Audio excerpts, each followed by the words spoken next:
G'day, this is Franco from FAMS, and today I'll be showing you how to refresh the config on the FAMS app.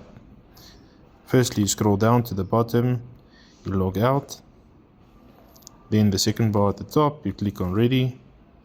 This will refresh the config. If the config refresh fails, you go out of the app and then you open it again.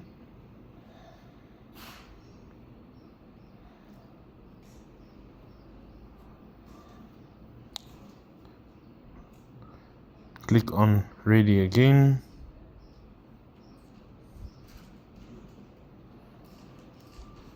Refresh the config.